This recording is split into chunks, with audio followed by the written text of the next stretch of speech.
Okay, hey AIESEC in Kyrgyzstan. I have really cool surprise for you. Guess who is here? This is Ana Saldarriaga, President of AIESEC International for the term 15-16. And now I have some questions to you, Anna. Sure. Yeah. So, can you tell us more about yourself briefly about your AIESEC experience? Yep. So I was born and raised in Colombia, and I studied engineering. And in the middle of my engineering career, I realized that I wanted to fulfill much more skills than the technical skills that I was developing in the university. And among many other reasons that I also had at a personal level, I wanted to contribute more to society. And then this organization showed up, and I look at a flyer that says go abroad, and it was my lifelong dream to go abroad, but I didn't have the money to do so.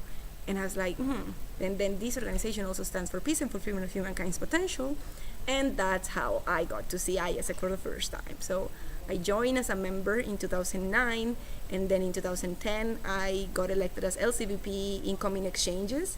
Then in 2011 I got elected as LCP. 2012, 2013, I was a MCVP, Business Development. Then 2013, 2014, I was MCP of AIESEC in Colombia. 2014, 2015, I was a AIESEC International, responsible for Western Europe and North America.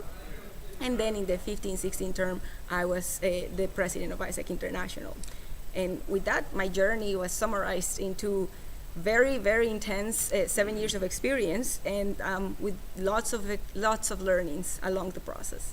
Oh my God, that's awesome. So the next question is, what's your biggest learning points from AIESEC experience? I will summarize it into, of course, the leadership qualities, and like those four things are my biggest learnings.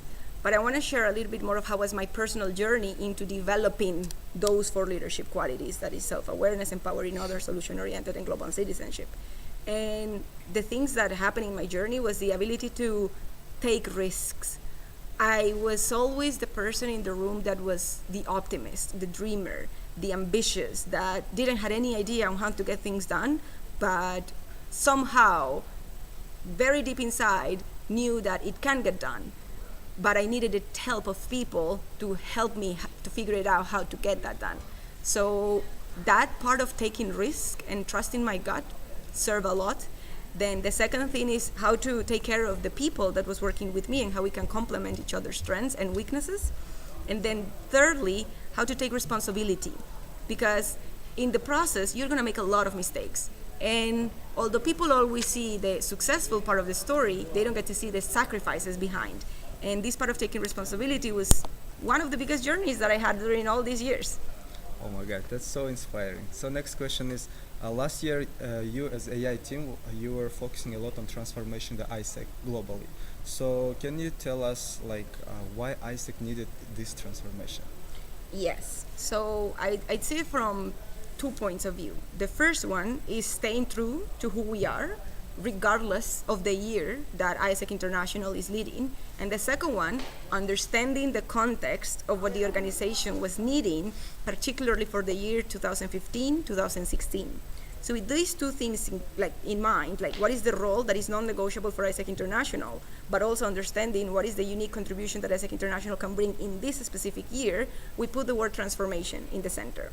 And transformation for us meant to keep the essence of the organization, but evolving it into the best version that we can be. Understanding that 2015 midterm ambition was finishing during our first semester as AIESEC International. And along the process of achieving the 2015 goals, we were also responsible to creating the new midterm ambition for AIESEC 2020. So that led us to have a unique opportunity that only happens every 5 years in the global office to lead the process to make this midterm ambition happen. So this process was always with the premise, how can we keep the essence of what makes AIESEC, but what is the best version that we can transform AIESEC, not only in this year, but in the 5 years to come. Oh my God, that's so great. So the next question is, MCP applications are open now, and soon we'll have MC applications, LCP, LC applications. So which words can you address to potential candidates? Well, there's actually a YouTube video by somebody that recorded me in IPM Cambodia, so I strongly suggest to look at that video because I don't remember what I said there. But now, as a freshly new message, I would say that, as I mentioned, one of the biggest learnings that I said is the part of taking risks. And I also mentioned the part of taking responsibility. And I also mentioned the part of taking care of people. And for me, those three things define what I call leadership. When we talk about being part of an organization that develops leaders, I cannot imagine what would be like that organization if we're not empowering our members to role model the actions to become the leaders that the world needs. So AIESEC provides a very, very safe space for us to learn, to grow, to make mistakes, to learn from them and then remake them. And there are very few opportunities in life that allow us to have such a big responsibility and that will get us so much ready for what is going to come after the life in AIESEC. So definitely as an LCP, MCP, and PAI were the 3 years that I felt that I have been the most out of my comfort zone and that I have learned the most. And I really, really wish that people knew how hard it was, each one of those years. But I also hope that every single person goes through that experience and is able to learn so much about themselves and about their capacity to help others as much as I did. It's an experience that I wish for every single person in the world, especially while they're young. Okay, wow.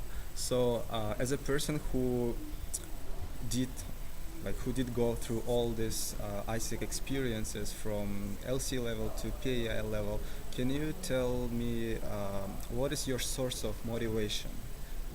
Where do you get it? Yeah, it's actually a simple question when it comes to give an answer, but it's a very hard question when it comes to put at practice on a day-to-day life. And I think that that is the need to help others. And look when I say need, because for me, becoming a leadership inside the organization AIESEC became some sort of responsibility that I needed to fulfill. Because I felt that if us young people are not helping each other to fulfill our potential, to realize our potential, and to shape the world that we want to live today and tomorrow, then nobody's going to do it for us. And every year that I was facing the decision of, do I want to apply for another year in AIESEC, I was facing certain paths, such as, yeah, but I can work in this company and like the workload would be much less, the scope of responsibilities will be less, the money will be 4 times, 7 times much more, I will have time to hang out with my friends, with my boyfriend, with my family. But then there was something that inside me felt like that it's okay, but is this all you can do for humankind? And what are you gonna do to live up to the responsibilities that you have coming with such a position of privilege? And this thought was with me, and until today is with me during every decision that I make. So I think it's easier just to sit down and focus on university only and focusing and like one thing at a time.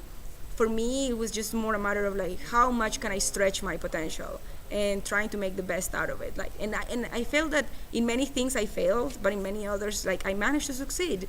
In university, I graduated as one of the top students. In AIESEC, I managed to make to the leadership positions that I applied. In my family, I tried to be as an active member of my family, being there for every member that needs me. But what people doesn't realize about this path is that it requires a lot of sacrifice.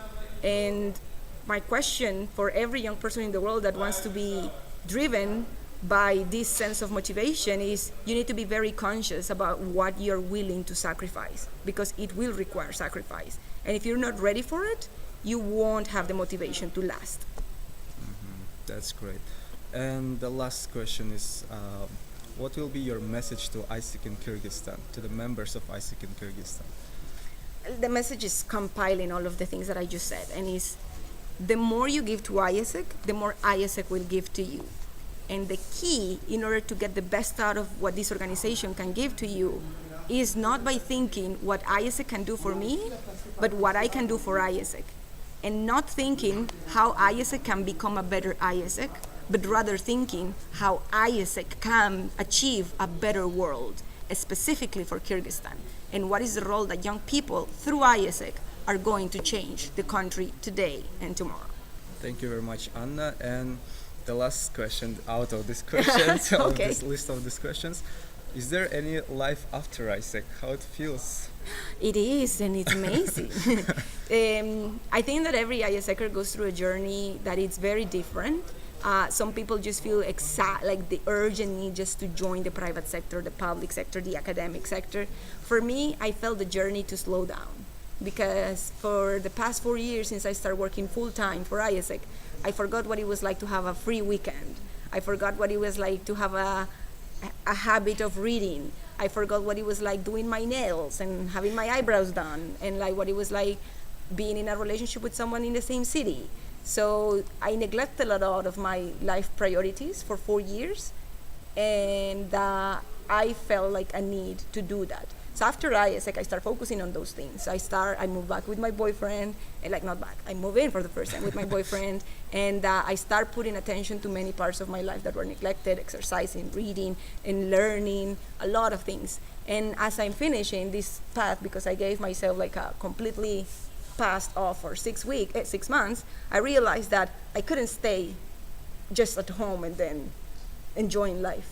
So also I've been working every day in a refugee center in Chicago, helping refugees to have a much more easy process of adaptation to the American culture. So I'm teaching them English, I'm teaching them Spanish, I'm teaching computers, like literacy, and so they can have jobs. But also at the same time, I'm traveling all over the world, like facilitating workshops, delivering keynotes around different issues. And now really looking forward to see what I'm going to end up doing in the next semester, because the plan is go back to school and do my master's degree in August 2017. Okay, that's cool. Maybe you'll come to Kyrgyzstan. Maybe I'll come to Kyrgyzstan. Okay, thank you very much, Anna, for this cool kind of interview. And we really wait for you in Kyrgyzstan. And also this presentation or speech about SDGs and youth, the role of youth in achieving the SDGs, it was amazing. I really enjoyed it. And yeah, so guys, thank you very much for watching it. Ana Saldarriaga, live from Geneva, from UN Palace. Bye. Bye-bye, guys.